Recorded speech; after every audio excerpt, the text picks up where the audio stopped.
What's up, everybody? It's Mr. Talkbox. Check it out. You need to like and subscribe. Come on and catch a vibe. Boy, DOA playlist. Let's keep it funky. YouTube family and YouTube world, I hope everyone is well and blessed. I am back.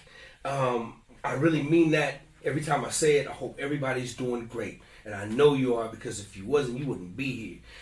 Listen, before we get started, please, everyone, please go like, subscribe to the page, share it, let people know you checking us out. Send me a comment, what you like, what you don't like, how I can make it better.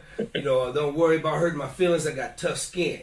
Let's get to the real business. Now, y'all see this young man right here, this young man that's sitting right here next to me.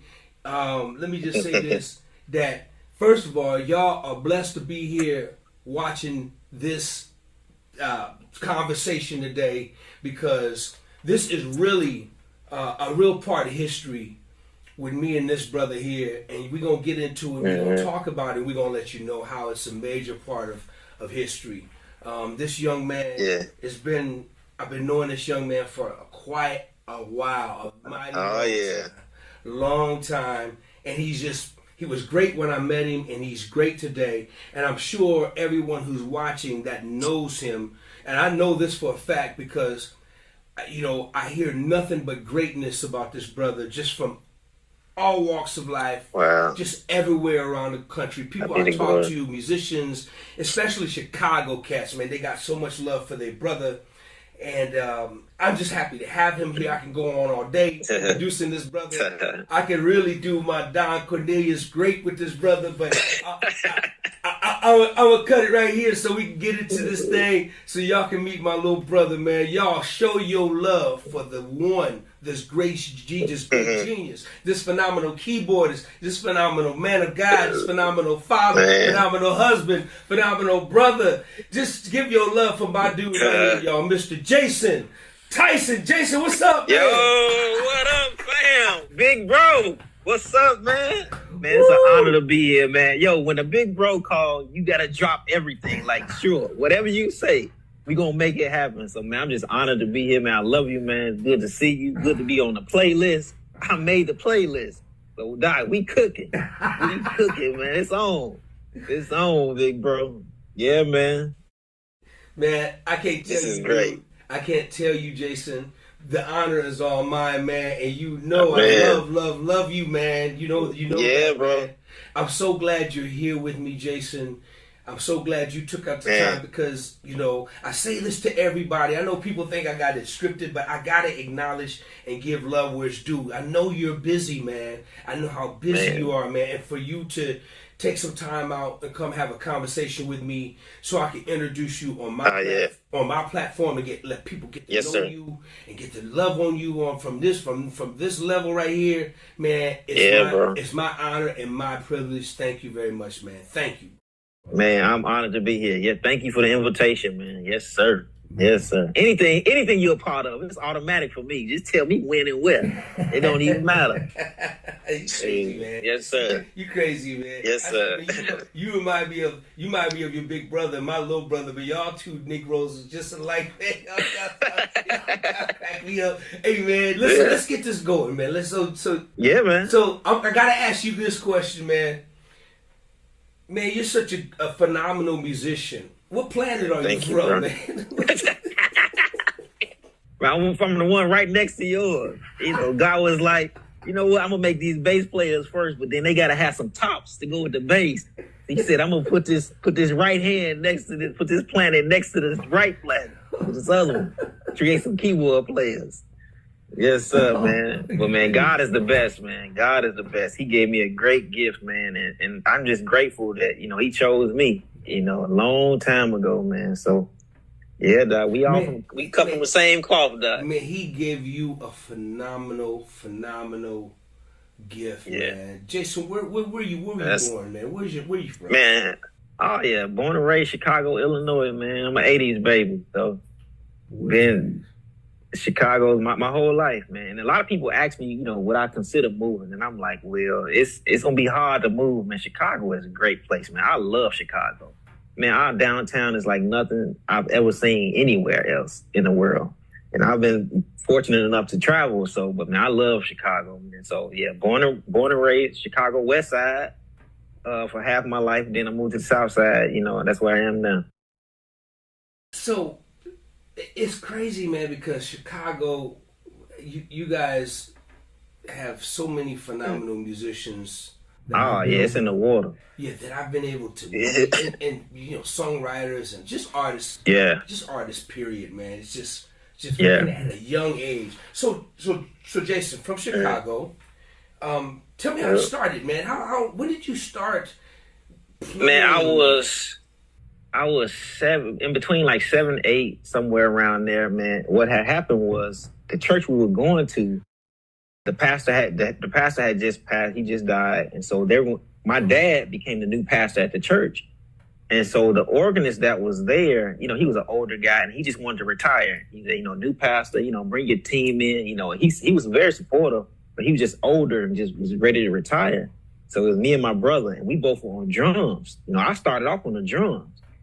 And so when my dad became pastor, he looked at us and was like, well, one of y'all gonna have to play the organ because, he's retiring. Somebody had to play. So I don't know how they selected me, but it just fell on me, man. They prayed for my hands. We had some family friends, other elders, and they prayed for me, man. And it just started coming like quick, like overnight. And it was incredible. And so I went to my first, I started taking lessons, of course. And then one day the owner of the school had to do my lesson because my teacher was out for some reason. So the owner of the school came. He was like, let me test you out. I'm like, okay, cool. I'm like 10 by this time, about 9 or 10 at this time. So he played some on the piano. And so he said, play what I play. I mean, he playing random stuff. And so by this time, I had been playing for about a year. So he's playing random stuff. So he said, play this, whatever. And I came behind him. I played it like he played it. But he played something else, did it again. All right, Jay, you play this. Okay, cool. Yada, yada, yada. He turned around after about that third time. He turned around and told my dad to take me out of the school because they were holding me back. He said he'll do better off listening and learning on his own because he's too advanced for us. He told my dad to take me out. The owner of the school told my dad to take me out of the school because they were holding me back. And so it was quite evident, man, that God he gave me a gift, man. I was not oblivious or clueless to what was going on. Like, I got a real gift, man. And it was coming so fast. It was just overnight. Whatever I heard, I could play it back and play it right. And so, man, I didn't take formal music lessons like theory and all of that stuff till I was like a junior in high school. And so, I mean, when school was over, I was trying to get up out of there. I wasn't thinking about it. They didn't even know I could play till my junior year. And I had been playing, in church and doing concerts since I was 10. And so, but that's how it all started, though, man. My dad became pastor. Like I said, they selected me, and me and my brother were on drums, but they prayed for me, prayed for my hands, and God did the rest. So, Jason, how old were you when they started praying over your hands and selected you to play the organ? Man, I was like 8. I was about 8 years old, somewhere in between 7 and 8. I was a young guy, man, real young, 7, 8. And then I was still kind of doing both drums and the keyboard. But then, I started really playing more the organ and let my brother take the drums. Cause, as the previous organist was transitioning out, I had to, they wanted me to get in there and, start playing. So yeah, I was like 8. They prayed for me around 9 years old, between 8 and 9, I started playing. Like, I was in there. So when the teacher just noticed how great you were at such a young age, and he suggested to your family to take you out, is that what they did? Yeah. And they was like, cool. He said, this our last time being here. My dad was like, I won't bring them back. And so we had family friends that played, of course, other churches we visited, we had just friends. And so we would find just close musician friends that we knew. Like, my uncle played too, but, he was tripping. He wouldn't show me nothing. But we had family friends that played, and they would just teach me choir songs, and so I could play for the choir at church, and that's how it all began. I would just go to their church, and they'll teach me the Lord's Prayer, and Jesus is mine, all in His hands, just the classic choir songs. So I could play at church, and that's how it all started. So Jason, you knew at a young age that God had given you a gift, and it was a gift to be great. Oh yeah. Because man, I knew. It's nothing cocky about it, man. It's just what it is. It's just to be acknowledged, man. Because you're just amazing, man. You're thank you so much, at bro. what you do. So, but at a young age, you knew. So at that age, did you know that? Did you say to yourself, "Yes, I gotta do this. This is what I want to do for my life"? Oh yeah, man. I was. It's funny, me and my brother, we shared a room, and so half of the room was like all of my keyboard stuff. Like I would literally, I promise you, I was maybe 11, 12 years old. I saw myself playing at venues and arenas and at concerts. I used to set up and break down my keyboard stuff every week and pretend I was going to the gig. Like I knew that's what I wanted to do. Like I'm in the house, I'm putting my keyboard in the case, wrapping my cables, everything, and then it would set it right back up. Like I'm at the show, we at the gig, it's concert time. I used to practice that at home around 10, 11 years old because I knew I saw it was coming. And then of course I started meeting other young musicians, man. And your boy, man, me and Tony Russell go back 30 plus years. We used to live on the west side together. Man, he would come scoop me up, man. We would walk to church and practice. Me and little Tony Chicago, we've been together a long time, bro. He was there with me from the beginning, both at Kojic churches. He was at this church around the corner from my house. We would walk to church and rehearse and just play stuff. We wasn't going to play for nobody, but we was rehearsing. We was always playing together. And to this day, the chemistry is still there. We could not play together for a year, but when we come back together, it's like nothing changed. And so that's my bro, yeah. And so from back then, I saw it, and God, He showed me at an early age, and He just had to take me on that journey and get me ready to when I got there.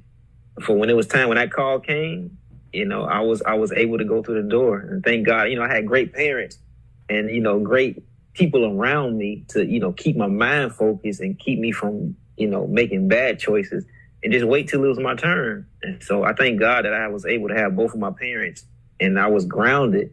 Definitely God first, honor, God and honor my parents. And my dad would always tell me, you will have a chance. Music will always be it. Your turn will come. Just be ready for it. And to God be the glory. I mean, He blessed me, man. Man. And shout out to Tony, man. Tony, man, just one of the greatest. Oh, yeah. One of the great. He's a monster. Tony, I'm looking for you, boy. Shout out to you, man. Dude, just a great musician, just another great brother. Man, when you were growing up, Jason, in your house, PK, pretty much everything gospel, songs, music. Did you listen to secular music, or were you allowed to, or what was that like in your house? Well, we didn't listen to it in the house. I can't say that I wasn't allowed to listen to it. It just wasn't in my circle like that.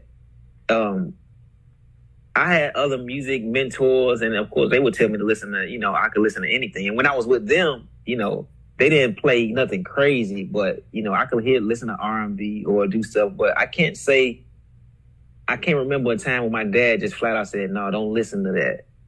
I just never had a desire to really just listen to it in that way, to learn it and learn the technical side of, this is gospel, this is R&B, or this is, reggae, or this is I could listen to it. It just wasn't a part of, what I was around. It wasn't in my circle. And so I just wasn't interested interested in it like that at the time.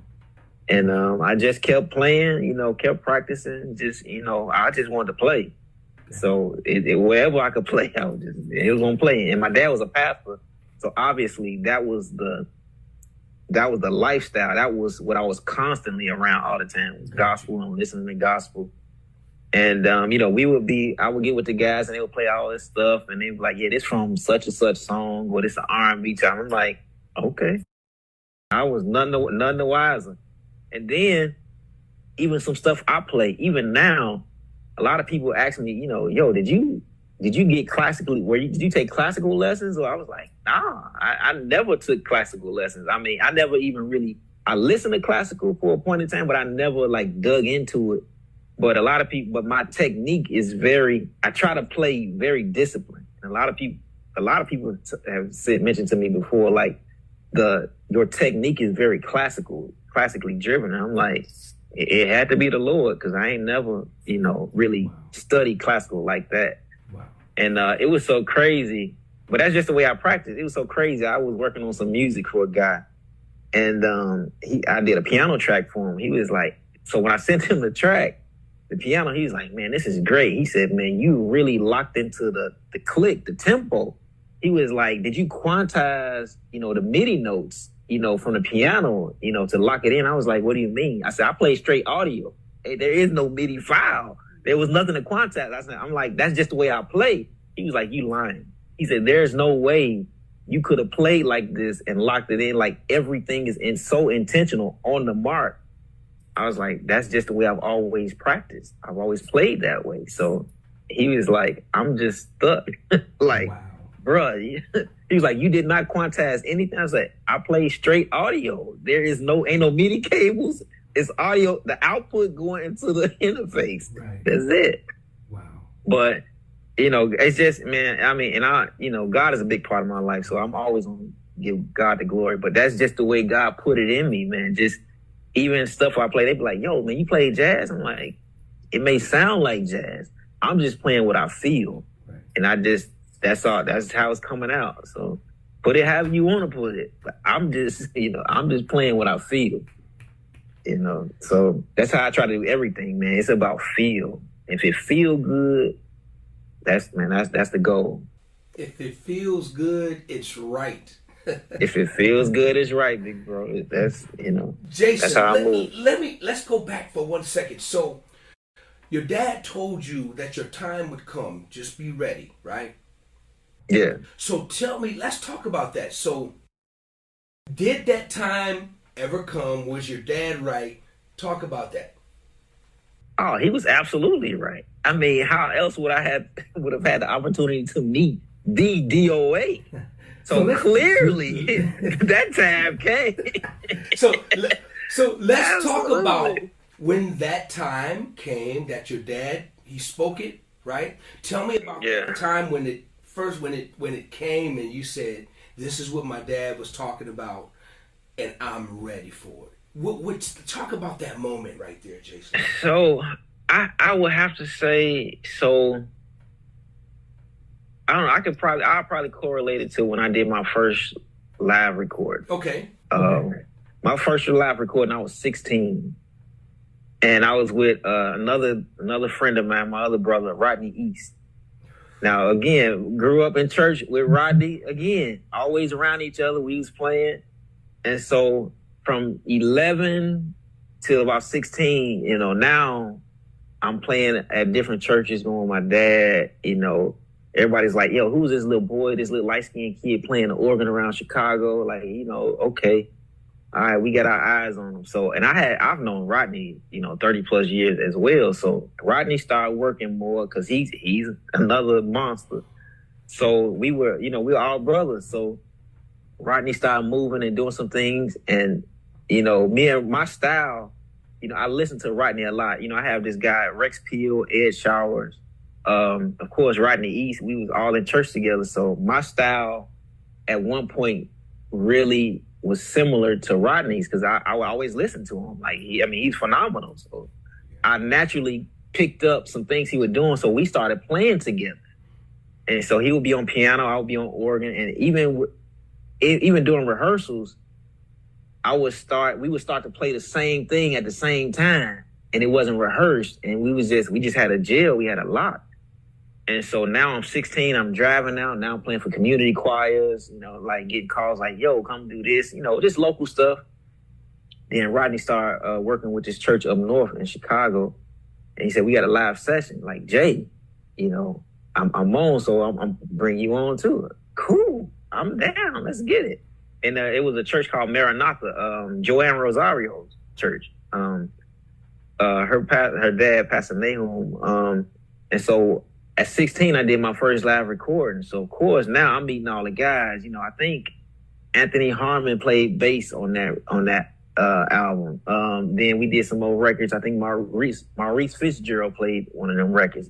Quinn Anderson. So now I'm around. I'm meeting everybody. So I did the live recording. It went great.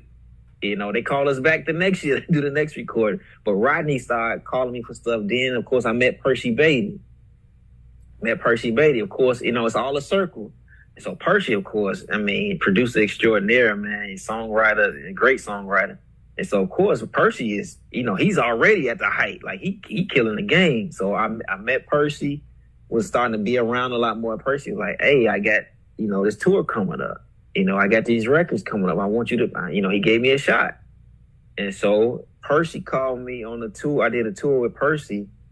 And I ended up playing mains. It was Donnie McClurkin and CeCe Winans. And I'm playing mains. And by this time, I'm like 20, maybe. And I had just got married that year. And from there, it just started happening. And so, like my dad said, your time will come. And, of course, it was other opportunities before that. People would call and be like, "Yeah, we want Jay. Can he come play for us and do this and this?" And some stuff didn't feel right. And, of course, my parents are going to be my parents. It was like, "No, I don't know about this one. And I'm like, "Well, why not?" And that's when the whole, "Don't worry. Your time will come. I promise you, music will always be here." And it comes. So, of course, I had to listen to him because my dad, And he was like, "Son, I want you to be great. I'm your biggest supporter." He said, "I want you to be great. So I'm not holding you back just for the fun of it." He said, "I want you to be great. You're going to have your opportunity." Sure enough, it came. And we toured for 3 months with Donnie and CeCe and got some great relationships from that. And Percy has been that guy. Percy has called me for many records and other tours, playing for people. And then it's a small circle. Rodney was playing for everybody. Lil Tony was playing for everybody. I ended up doing some stuff with John P. Key through Lil Tony. Rodney was playing for Yolanda Adams. Rodney called me. He's like, "Yo, we got a spot. I'm on, you on. Play for Yolanda." Then a little before that, Marvin Sapp had a spot on Marvin Sapp's squad. Percy had produced his record, Marvin Sapp's Grace and Mercy record. They did the record. Rodney and Richard Gibbs, all them, Steve Huff was on bass. All they did the record. After that, now he traveling. Rodney was already on. He was like, "Yo, we need an organist. I already got the guy. Jay, get ready. Let's go." And I was like 17 when I started traveling with Marvin Sapp. So just, being at the right place at the right time. And of course, God ordained. He took me through some great doors, and he gave me the grace and the focus to be able to stay in those doors. And then right after all of that, maybe around 2000, end of 2000, going into 2001 is when I met Smokey, Pastor Smokey. So now this opens up a whole nother world of just doing stuff. And then, of course, that's the link that brought us together. So, man, it kept growing from there. Okay. Man, I don't know how many standing ovations you're getting, but you probably top the most standing ovations on the playlist so far. And we ain't even been on that long, bruh. Listen, first of all, I want to acknowledge a few people, man. First of all, your parents, man. I want to shout your parents and acknowledge them, man, for being great supporters, man, and sowing the knowledge and seeds into your life and your career, man, and trusting and believing God for your gift, man. And then, man, Percy, man, who you're right, man, one of the greatest of our generation, man, when it comes to just production and just what he does. And then the great one, man, Rodney. I mean, I never met Rodney, man, but I'm a fan. I'm a fan, been a long time fan for years. And you're right, man. You guys just, I get it. It makes all the sense in the world. Yeah. I get it. So I want to shout those guys out, man, that kind of being your pillars, the guys that kind of like, that kind of just, brought you in, man. And so I like to acknowledge people, man, as I'm hearing these names. It's important, man, because these guys were major giants in your life, man, and and these people, the guy that surrounded you around these great people, Tony and all these guys, for your growth, man. So I want to just give a shout out to all of them and recognize them. Yeah. But now you got us to the point where, I gotta know how you and Smokey, how you met, how you guys got together, and tell me exactly and tell the world, because everybody knows, what you brother, what the Brotherhood is like between the two of you, and what it's been like for a long, mighty long time. So how did that happen, man? What happened, man? You woke up that morning. I want to hear everything about the morning you woke up that morning and it was going wherever, and you knew you was gonna meet this guy named Smokey. You gotta tell me that story, man. So of course, Smokey's from Arkansas, and so he moved to Chicago. He was working at this church out in the suburbs of Chicago in Maywood called Rock of Ages. And so Percy Beatty was, I don't know if he was the minister of music or the MD at the church. So Percy was at the church, and Smokey was there working as the assistant pastor of the church over music, youth and young adult, and some couple of other things, I believe. So he was the youth pastor. And so Percy was there. So they were having a funeral at the church. And and Percy couldn't make it for whatever. He was out of town or doing whatever. So Percy called me and was like, "Yo, Jay, can you cover this funeral at my church?" Oh, sure. Like I said before, when the big bros call, he's like, "Okay, I got you." Ooh. So Percy called me to play for the funeral at Rock of Ages where Pastor Smokey was working.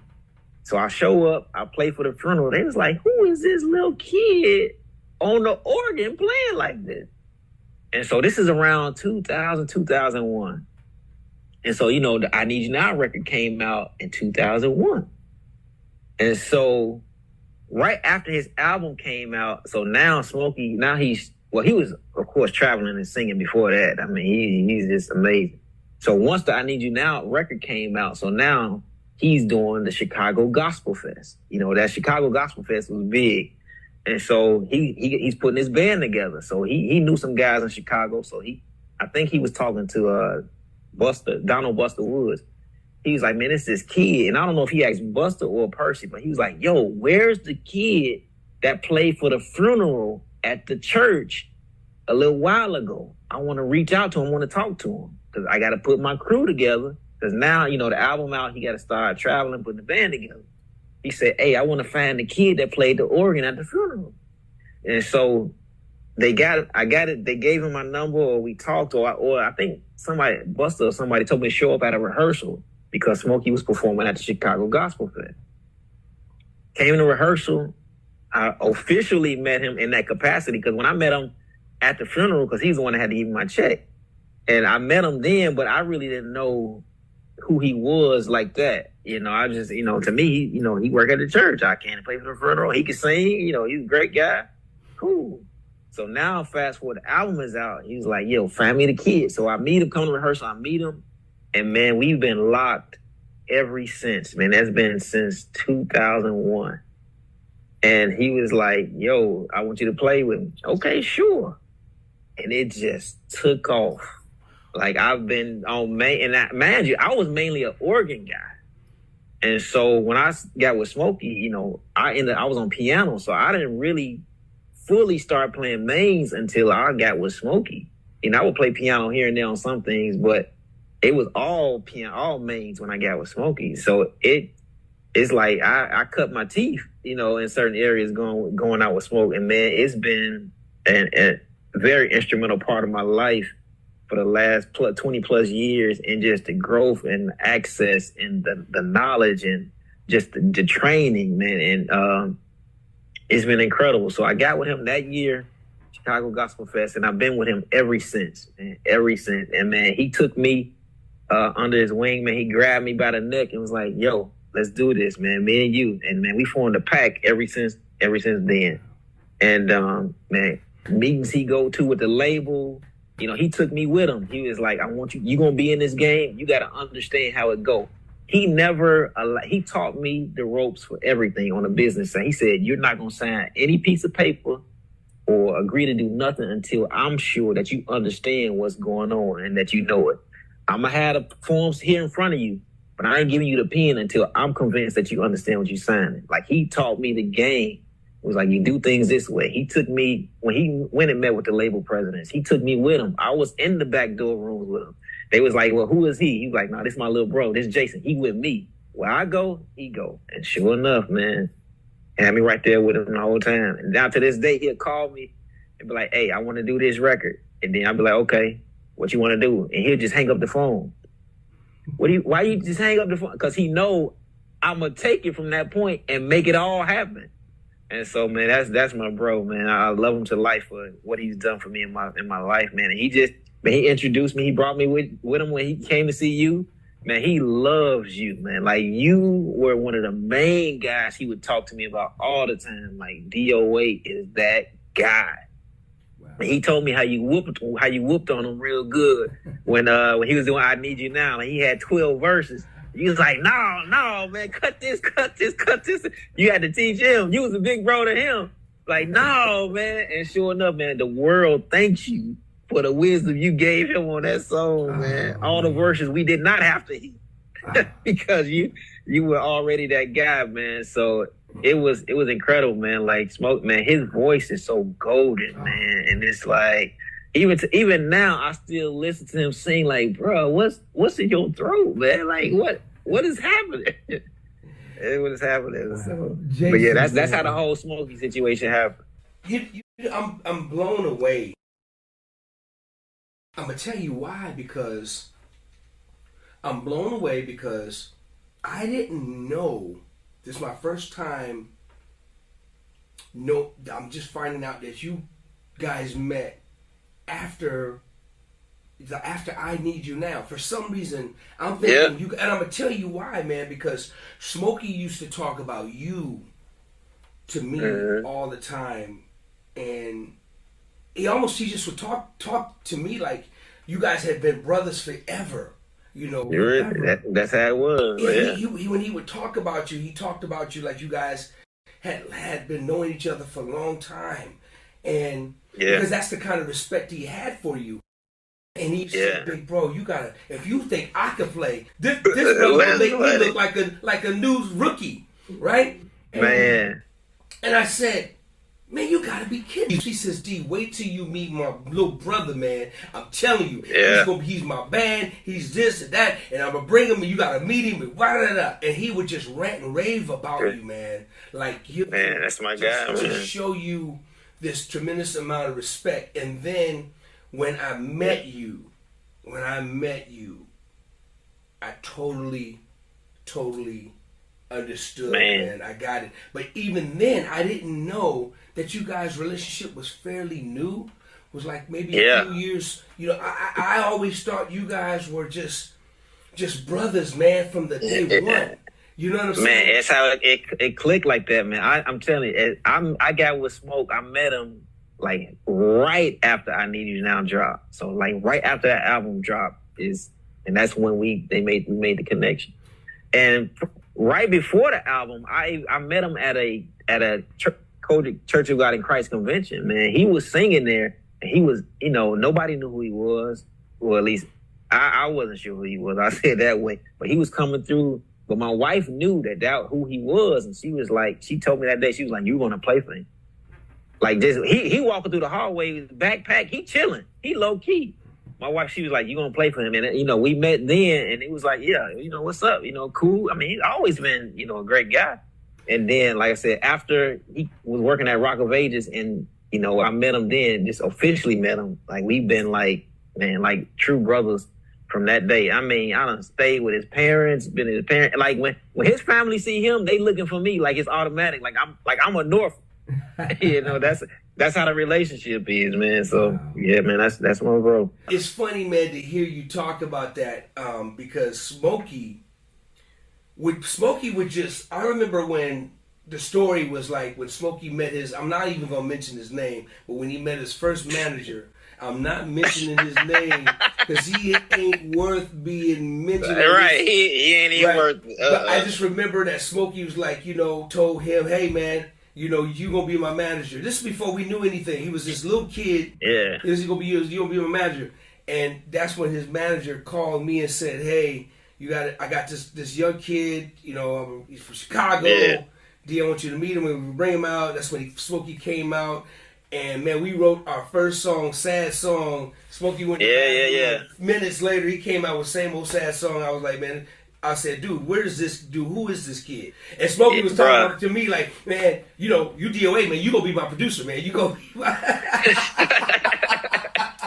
yeah, man, you produced half that record too, I think. Produced half the record. And it was crazy. It was crazy, Jason. Smokey was not even signed. We were just trying something. He didn't have a deal then.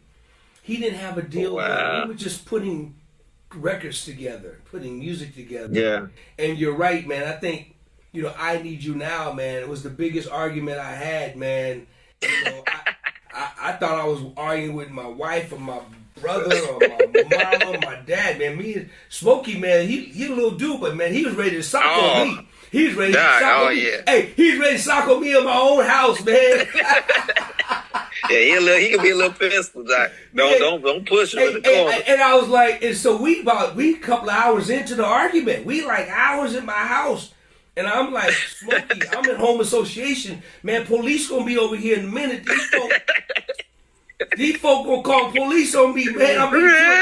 We didn't care, man. We going at it. Man. Finally, he said, "All right, man, let's try it." And he said, "Man, you gonna ruin my baby. You gonna destroy my baby, D. How dare you, man? How dare you?" And then, but he told me, yeah. But Jason, he told me, he says, "D, I got this song, but nobody likes it." That's what he told me. He said, "I got this." I said, "Man, what? You have a song nobody like?" And he plays the song. He plays the song, tell the story, he plays the song, and man, he got me the first thing, but then he went to another section, somewhere down the line. He got to the agony of being alone section. I woke back up. I woke back up because I fell asleep. And then afterwards, he asked me what I thought, right? And so, at that time, I was playing bass with Lionel Richie. So, I've had some serious talks with Lionel on songwriting and his technique and how he produces people, how he writes songs. So, I did a Lionel Richie on him, man. I said, this section here, that section here, son, keep that, get rid of everything else. He got so mad at me. Right, everything else, right. He got so mad funny. at me, man. And I convinced him to do it. And the rest is history, man. And Brother Smokey, big history, man. I can thank you enough, yes, sir, for allowing me to be a part of that record. But Jason, afterwards, short period of time later, I hooked up with you. I met Jason Tyson, man, and I was and just like me and Smokey, this brother came into my life, and we were connected just until this point. And that was over 20 plus years ago. It was years ago, you guys. And I just saw a thing with this brother, and I was like, man, this dude is incredible. He's first of all, man, your mannerisms, man, and your integrity and your values, man. And you knew, and you were very well educated with the business, man. Even at that time, you were learning.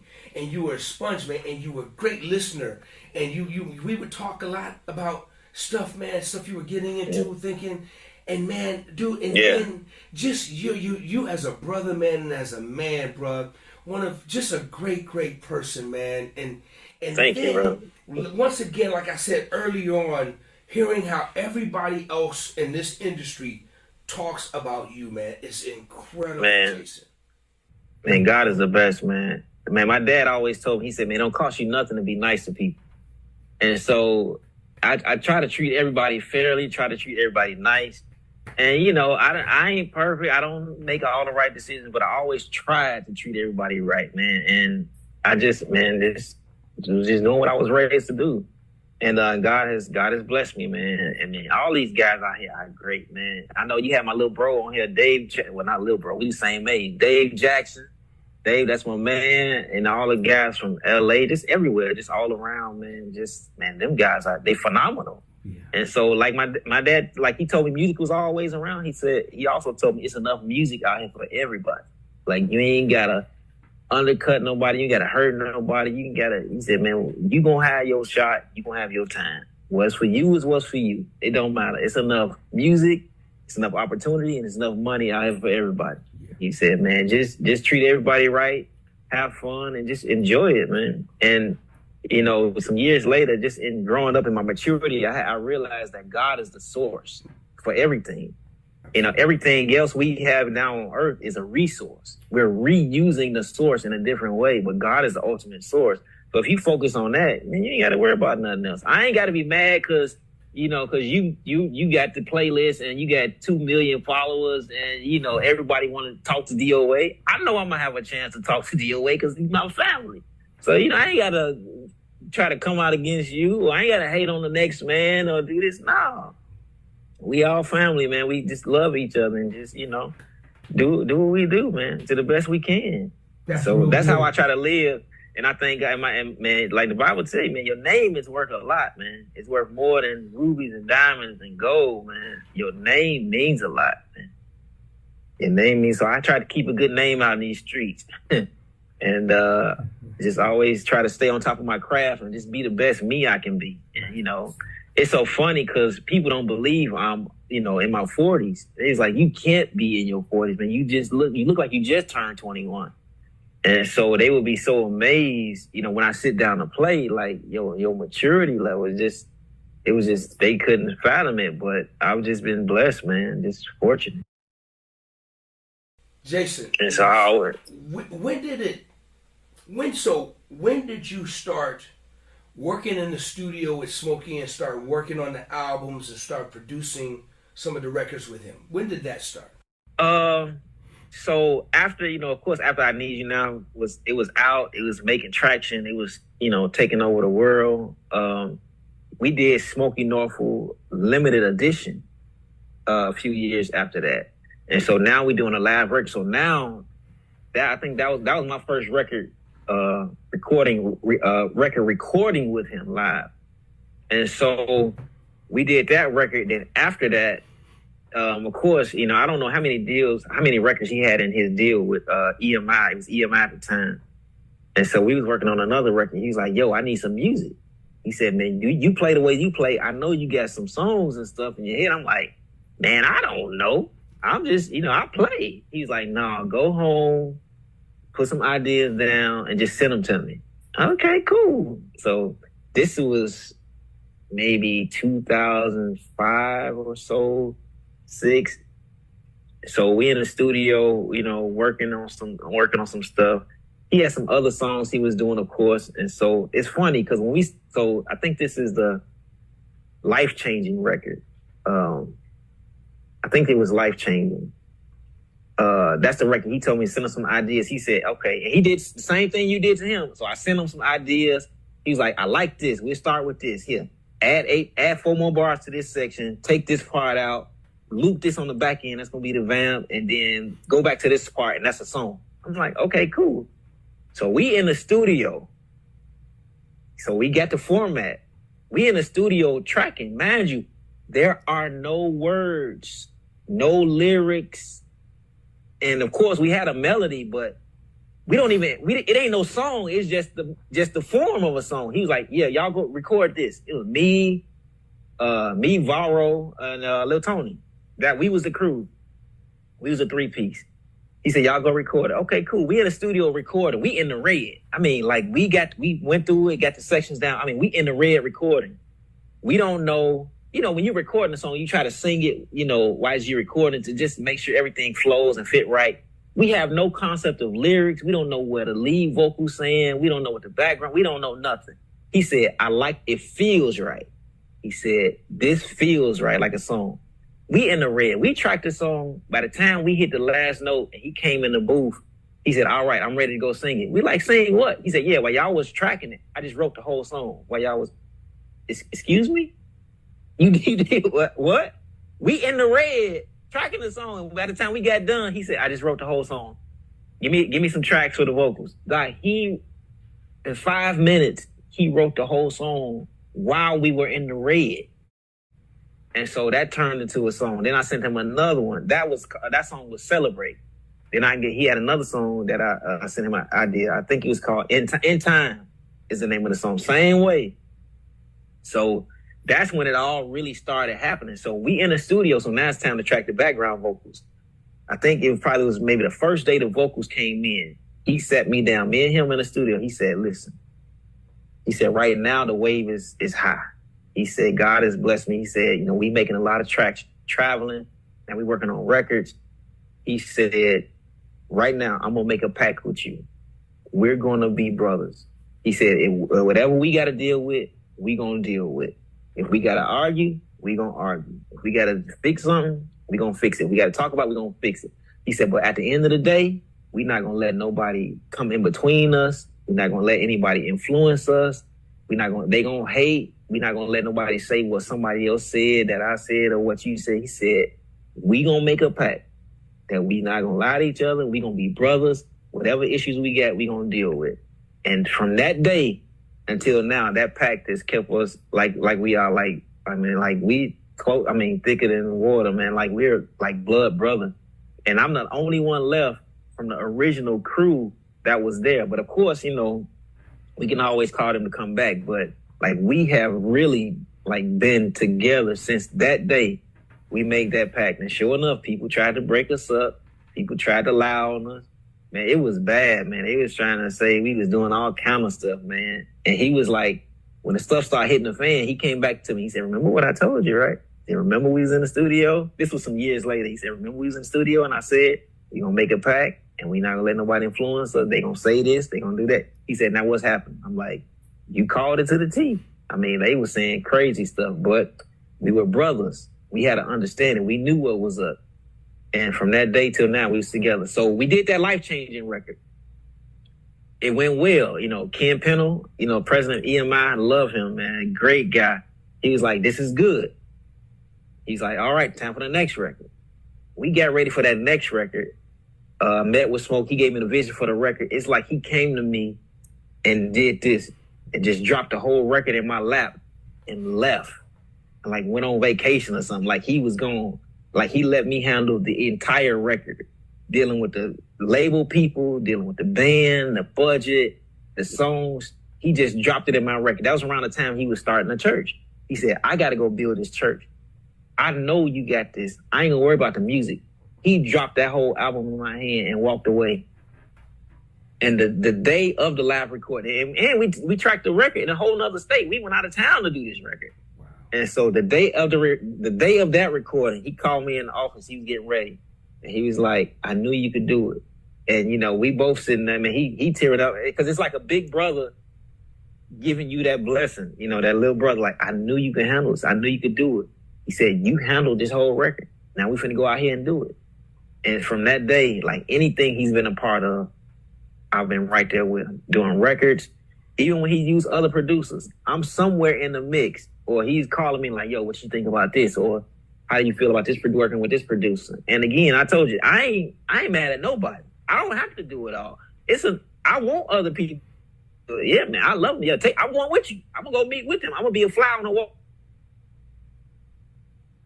But he always kept me with him. I mean, even when other artists call him to do, collabs on their songs, I'm in the mix. Like, Jay, I need to do this. So I'll be engineering his sessions. Of course, I'm playing ideas and working through stuff. So, man, he has been a brother, man. Like I said before, he never, he let me deal with the labels and all the executive people. But he was like, I'm not going to allow you to sign nothing you don't fully understand.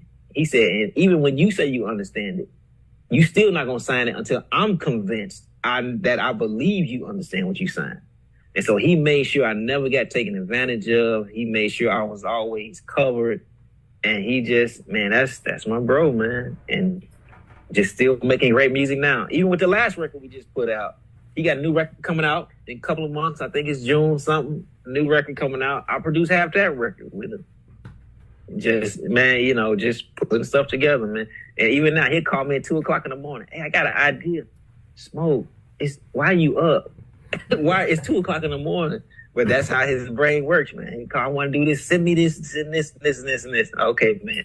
Let's go. Let's get it. Well, yeah, man, that's my bro. And then he wrote some songs for Vanessa Bell. I produced those songs with him. Ended up doing Heather Headley did a gospel record. And she came to Chicago. Smoke was a part of that. I helped, you know, with the production on that. And they came to do one song. She did Jesus Is Love on her album. And so she came to Chicago to do it. And so I was a big part of that. And then her producer was like, yo, I need you to come to Nashville and finish the record. And so even after I did the stuff with Smoke and with Heather on that song, I went to Nashville and he had me play on the rest of her record. So I'm on her whole record. But even working with Smoke, it just opened the door for other things. Like I did Heather's joint, and she won a Grammy for that song too, for that record we did. Heather Hadley do a lot of stuff with who else did we do? Vanessa Bell Armstrong, some other artists he did. We did an artist Isaiah Templeton. Matter of fact, I think you did. You got some joints on Isaiah record. But you got stuff everywhere. I know. You don't remember. But it just opened up a world. Man, I met all the artists, all the executives, man. It just opened up so much other work. I just did Tasha Cobb's record with Kenny Leonard. But all of that came by way of being around Smokey. And he always was like, man, I want you to win. I want you to. So he introduced me to everybody, and it just opened so many other doors. And then, you know, it just made sense. You know, Percy Beatty, you know, did some big songs for Smokey too, but I already knew Percy. So it was still in the circle. It was still in the camp. So it was good, man. Man, listen. That journey has been amazing, and the journey continues, man. Yeah, I love that. Continue. Yeah. I love that, and we have to get into the church, man. I mean, the Atlanta branch. Right? Yeah. Correct? So let's talk about that, man. Now that must be rough on you guys, man. You guys are moving like every week, man. You guys have been, man. So talk a little bit about the church and the experience, man. So we was out of town one time when he first mentioned it, but fast forward some years. So now he calls us in a meeting and said, hey, God told me it's time to open our campus in Atlanta. Like the state of it, you know, like Georgia, like Atlanta. He said, yeah. I said, okay. All right, if that's what God told you, let's go, let's get it. So we started out with a midweek Bible study. And so we were going to Atlanta every week. This was probably a year before actual Sunday service started. And so we was going to Atlanta every week, man, setting up, breaking down, finding places to have worship, have Bible study, and just building this other church, all while maintaining our other campuses in Chicago. And so going back and forth, I'm like, oh, this is some real work. And he was like, man, God told me to do it. And he said, God has given me the grace and the strength to do it, man. Man, Smokey get on the plane like he's walking to his car, going to the store. That's how much he on the plane. Like it's nothing for him. And so now we're going to Atlanta every week. And so I had that conversation with my family too. And I I appreciate my wife and my kids, man. From day one, they have always been a supporter of me, especially in music. And they was like, well, you know, if you got to go, we see you when you get back, you know. And sometimes it kind of weighs, I think, on my youngest son, but he excited. He love it. Like, where you going now? Where you going today? You know, so I have to be mindful that they're okay. And I had to, you know, stay focused on the assignment and the job at hand. So now, you know, going back and forth to Atlanta, and it was tedious. And but God, you know, he got us to a point where now it's time to set up the church Sunday service situation. So now we're going midweek and coming home, then going back out on a weekend to have service on Sunday. So man, I did it for about a year and a half. almost 2 years. But now I got a team set up at Atlanta campus now that I don't have to go every week, but I just go when I need to, just to check up on everybody. And I check on them weekly. You know, we have band, praise team, you know, worship leader out there. So now I just administrate, like, who doing this week? Who's this? Is everything set? The band, y'all good? You know, I do checks and balances now. So I'm over the department now. So I don't have to be there as much, but I just need to go when it's all hands on deck, you know, when it's certain things happening and my presence need to be there. So, but other than that, but yeah, I was going back and forth for maybe a year and a half, every week. Now, Smokey is there every week, correct? Yeah. Oh yeah. Now he still goes every week. So how does that happen? Every Sunday. So every Sunday you do service, then you get on a plane and come back and do. No. So again, you know, God and his awesomeness. So he gave Pastor Norfolk, and he saw some other churches model this. We have a huge LED screen in the middle of the stage. And so at our Chicago Bolingbrook campus, we have Saturday service and we have Sunday service. Okay. So on Saturdays, Smokey is there live preaching. And so we video him doing the sermon portion on Saturday for that service. And on Sundays, every part of the service is live except the sermon. We use the LED screen for the sermon portion, while he's in Atlanta on Sundays preaching live. So he preaches live in Bolingbrook on Saturday. We take that recording and put it only on the LED screen on Sundays, and he goes to Atlanta on Sundays and preach live at the Atlanta campus.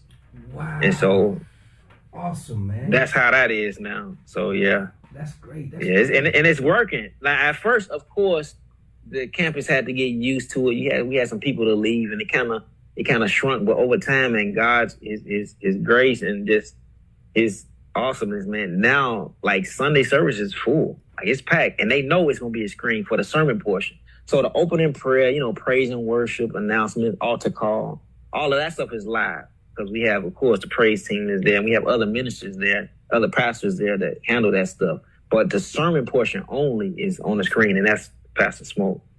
Wow. And so it works, man. And that's been the situation. So wow, that's awesome, man. That is really, that's crazy, man. Exactly. It's crazy.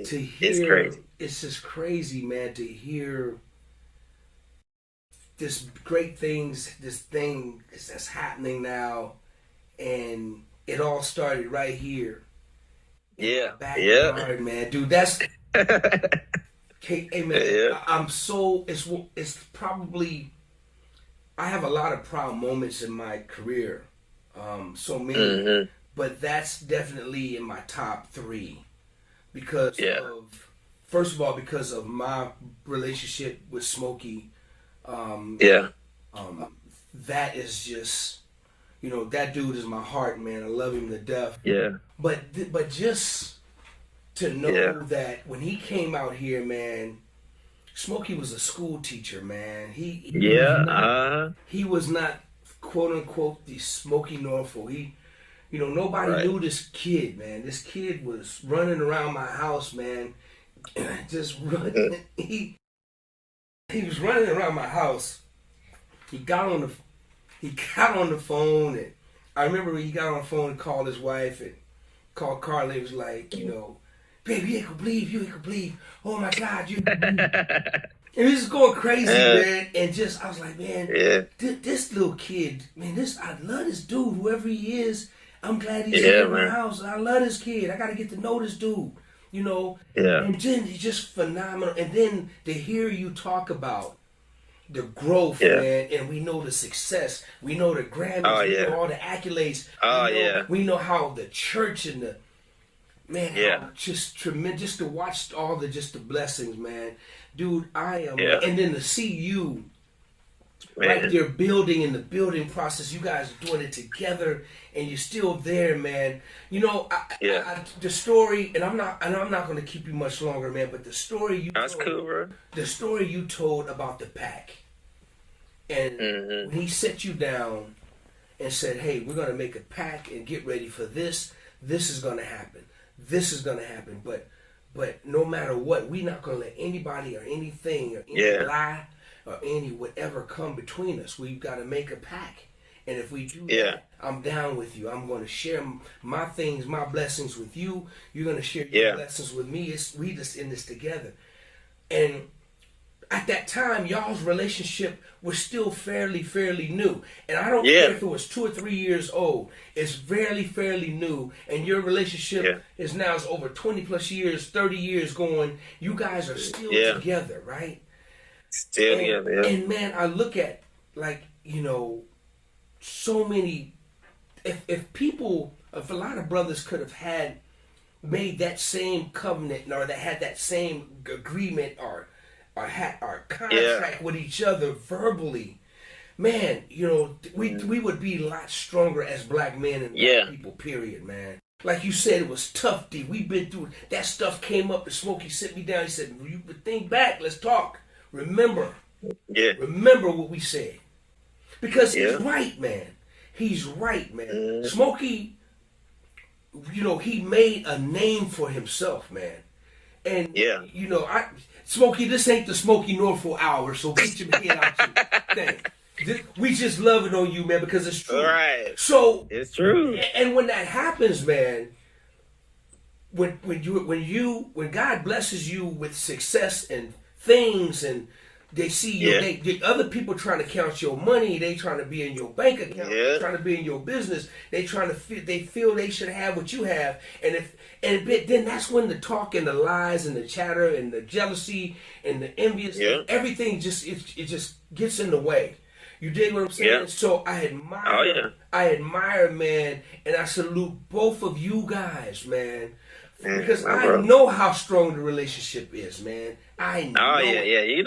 I know it, man. Yes, sir. I know it, man. And so I got a great deal of respect for that commitment and that pact, man. And the brother, y'all stick with it until death do you part, man. For real.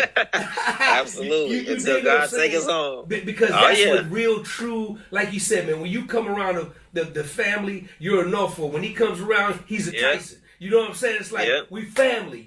This is what it is. So, man, I admire that, tremendously, man. And that's what somebody's watching this playlist, man, and I hope they really get it. Because that's what it's all about. The music is the music. Yeah. The music is the music. Yeah. Listen, you guys.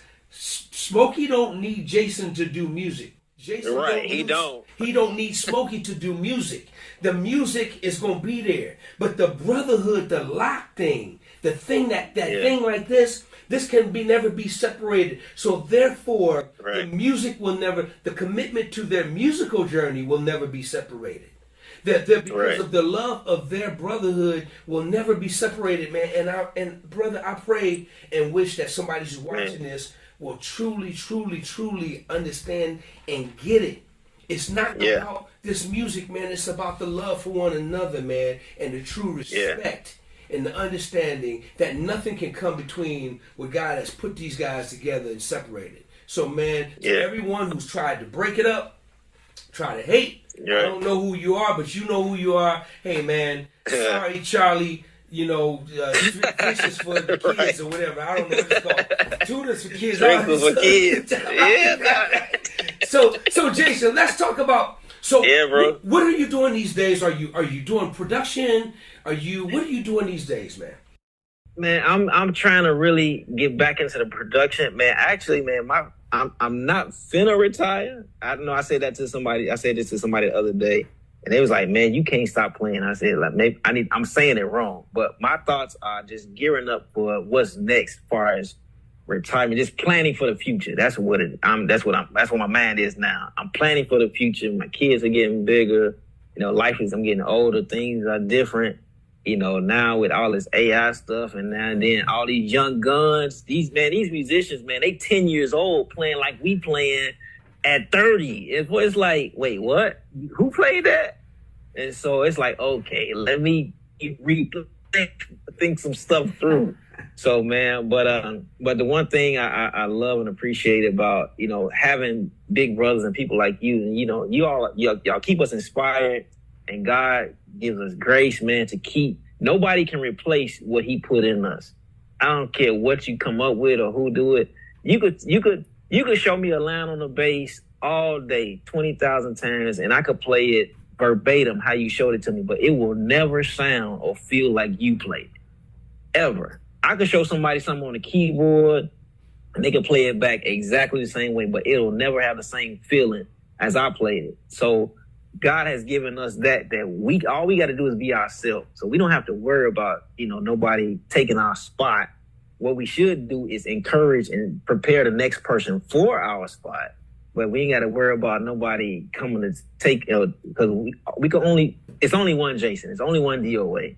It's only one Lil Tony. It's only one, Percy. It's only one Smokey. So now my mind is geared towards getting back into production, getting that fire for it again. I kind of slowed down a little bit because, handling church stuff, like I said, my kids getting bigger, me trying to just enjoy life, just time is just got away from me. But I'm really trying to focus and get back to just playing piano a lot more, just on my stuff, on just for the love of it, not because I got to learn the songs, not because we rehearsing for a session, not just sit down and play and enjoy just music. And get back to the creative part and just come up with some new ideas. So I'm trying to really get back into, putting some more ideas down, putting some more songs together. And got a few things coming up. Marvin Sapp getting ready to do a live record.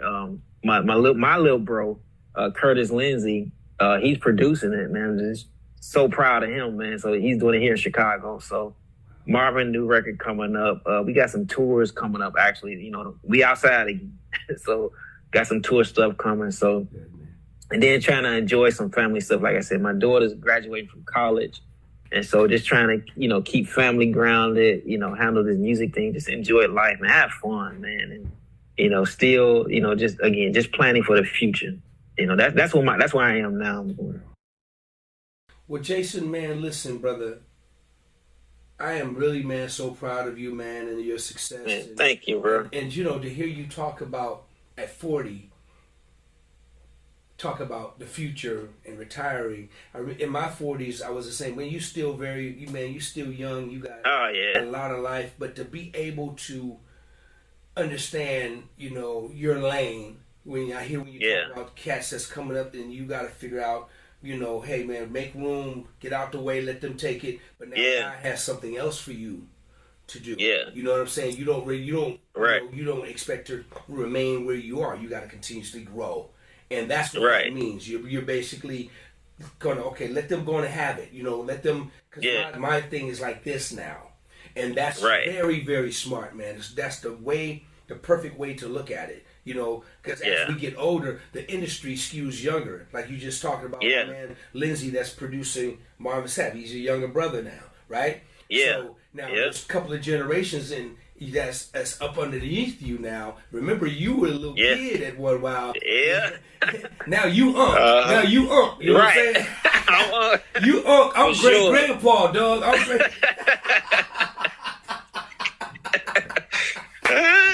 So man, listen, man. I really appreciate you being here, but I gotta ask you one more last question before I'm gonna let you go, man. You gotta tell me. You got Mount Rushmore. You got to give me your top 4 keyboard players you gonna put on your Mount Rushmore, bro. Top 4? Top 4. It's so many dope cats out here, man. Like I'm finding new people all the time. So my top 4, not in this particular order. For me, Rodney East, of course. I mean, that's family. I think he's one of the greatest in the world. Rodney East, the OG, Cedric Thompson from North Carolina. I love Said, man. I just, it's said, man. Said, another Chicago, Daniel Witherspoon. Danny is great, man. I try to reach out to him every once in a while, just keep up, just to holler at him. That's my guy, man. I really enjoy listening to, and I'm praying for him, and I pray that whoever's watching this, y'all continue to pray for him. Kenny Shelton. Kenny, to me, he's a monster. Like, he can play. He's from like I think he's like around DC area somewhere. I forgot what Kenny at, but Kenny, I think his Instagram is Kenyan Music, something like that. But Kenny, man, he is great. I enjoy hearing him play, just his technique, man. So that's my crew, man. And then if I'll add one more, and God rest in heaven, man, Paris Bowens, man, he was incredible. He used to play with Ty. He did some stuff with, I think he did some stuff with Israel. But man, Paris he's great, man. These are guys that I just like to listen to them play. I don't need to learn what they playing. I don't need to sit down and when I just want to hear some music and just be inspired, just like, I just pull up anything they played on, man. So. Man, you named some, man, when you pull out Rodney and Daniel and Said. Oh yeah. Man, I got Said, man. Big shout out to Said, man. That brother, man, is just an iconic legend, man. He's just incredible. All those guys, man, and Daniel, and Rodney, like I said, man, I'm a fan. When you tell Rodney, man, that I love that dude. I don't know him. I'm a real deal fan. Yeah. And that's what's up. And I'm going to add one. We got to put Jason Tyson up there, man. And I think if you're going to put all of those guys, we're going to put you right up there with them, man. I think Smokey would agree with me. So this is, man, I appreciate it, bro. Put you right there with all of them, man. Listen, Jason, man, tell everybody how they can reach you, how they can find you, follow you, and all that stuff. Man, please, on Facebook is Jason Tyson. My Instagram is JTyson88B3. And a lot of people ask me what it is, but 88 keys on the piano, and I grew up on the beat 3, man. JTyson88B3. That's me on IG. And Jason Tyson on Facebook, man. You can find me there. So, and then, you can find me at Victory Cathedral. That's my church, Pastor Noble. I'm always there. But, yeah, man, that's your boy. Man, listen, y'all please go out and follow this great young brother who is doing great things for the world. Yes, sir, man. And for his community and for his peers and people he works for and people that he leads in ministry. And go follow this brother. He's a wonderful dude. Jason, I can't wait to hear and see what God has in store for you in your future, man.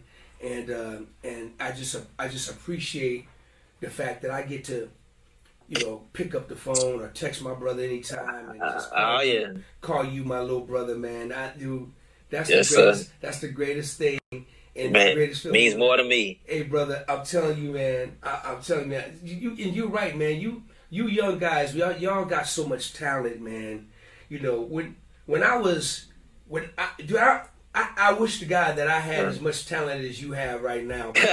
I'm telling you, do? No, I don't. I'm just straight. No, I'm not. No, I'm just keeping it 100, dude. When these young kids, man, when you were young, and was that guy like that? Listen, man. When my story was the opposite. My daddy was telling my mama, put that boy in music school. Take him to the school.